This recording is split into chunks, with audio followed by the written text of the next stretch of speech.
reporting for TTNHD Production Live, here with Philip Jackson and Dan Dorr, writer, producer, and producer-director, man of many talents. How did you two start working together? No, you first. No, you. Oh gosh, I can't remember. It was so long ago. I was a starving filmmaker, and I was doing documentaries and art movies like years ago. I could barely shave. And this guy somehow ran and created the city's best boutique post-production facility. And I really wanted to be associated with this guy, and I tried to sneak in, started doing a couple deals with him, and he was very generous and very supportive. And I was just so impressed. You know, he was somebody for whom quality and creativity was really important. And you know, we began talking, and eventually there were a couple of projects we worked on together, and then. Do you want the real scoop now? Yeah. Okay. He said, let's make a film together. So we did. We took on a movie called Replicator, and it was, hopefully someday someone will write a book about it, because it was a film that had gone bankrupt, and we decided to resurrect it. And in doing so, we learned everything about the film business in one movie. Just about. Just about, because everything that could go wrong on a movie set, it was almost a comedy of errors, but just everything went wrong. The movie got made, but better yet, we got the best education anybody could ever get out of movie making. We had many partners. I think we had 5 partners at the time. We got 3 of them, and the second we got, everybody was out. He and I stuck it out, and we ended up making a dozen or 2 movies together. Being on a movie set can be strenuous. How do you maintain your friendship throughout that?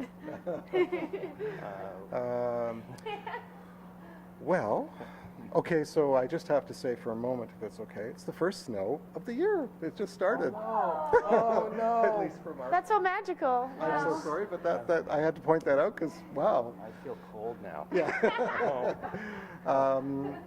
Sorry, what are we? How do we maintain friendship? How do we maintain friendship? You know, over the years? there was alter egos, I think, in between us, and there was a synergy, and an understanding. But most importantly, like any marriage, because partnerships are marriages no matter what, it's respect, mutual respect.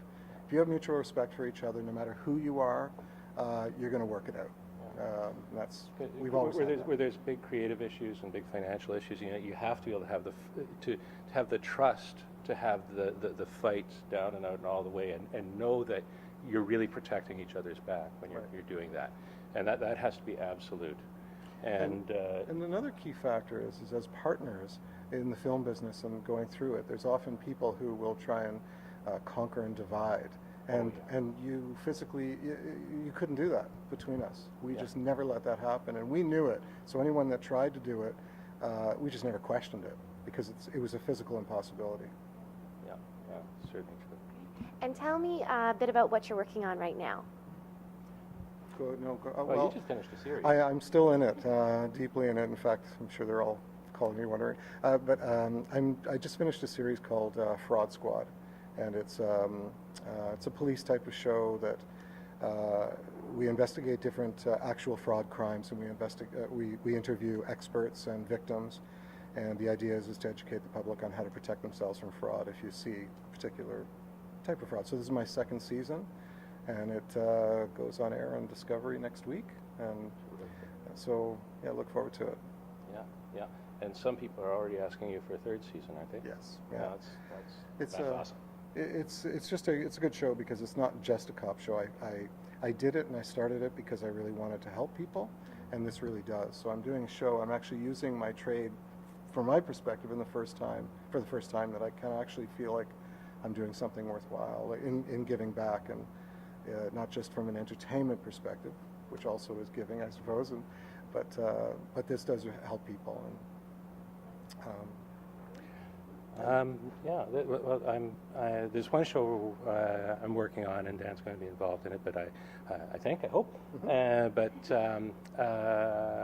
can't tell you anything about it right now. Are you making a contractual proposal on camera? Because this Yes, is a binding agreement yeah, here. Yeah, absolutely. Okay. If you weren't working on it, you are now. You're going to give me all your money. Okay, That's great. the deal. Okay, good. Okay. But what I can tell you is we're funding for next year 3 features that are sort of sci-fi. I guess they're a little bit philosophical. They've got some really intriguing ideas. And one film's called Senseless Cargo. It's an adventure that takes place in space, but it's got a terrific crew, dysfunctional actors, terrific crew, and on this ship, and they're all dysfunctional together, and it's a crisis, but it's a crisis that forces them to sort of reevaluate, their own lives, even as they fight to save their lives. And so there's a lot of action, a lot of special effects, a lot of stuff that hopefully you've never seen before, and yet on its philosophical side, it's a bit of a genre crossover. It's as much a psychological drama as an action sci-fi. We're doing a second one called Prison Moon IO. It's a hard action, beautifully written by Peter Horton, and terrific, realistic space film. We haven't had one of those in a long time, where you actually go according to the rules of how it should actually unfold out there. And the terrific thing about that is if you actually follow what the science tells us, it's always more spectacular and more surprising and more mind-bending than what we would imagine if we didn't know the rules. And then the third one is called QZE, and it's a story that's very much a psychological drama, touch of sci-fi. It's an astronomy prof, a very brilliant guy, someone of the mind like Stephen Hawking, except in this case, he's lost it. He's lost his edge, and it's his fight to regain his edge.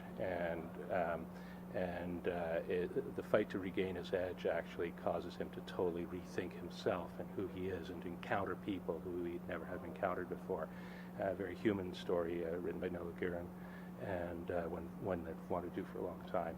So what we're trying to do is set into motion 3 pictures a year, and with decent budgets and some fairly, really good cast, and we're very excited about them. Wonderful. And, Is there a website where we can check out your upcoming work? there's a limited amount of information now on Starfield's website, which is starfieldstudios.tv. But there'll be a lot more information on these shows over the next few months, and we'll probably have a trailer up for all 3 shows by January 2012, and we should be in production by the summer. Great. So. And is there a website for Fraud Squad as well? Yeah, it's fraudsquadtv.com and canamedia.com. Well, thank you so much to both of you, and best of luck with your upcoming projects. Well, thank you. Thank you. All right. I'm Katie Uhlmann reporting for TTN HD Production Live.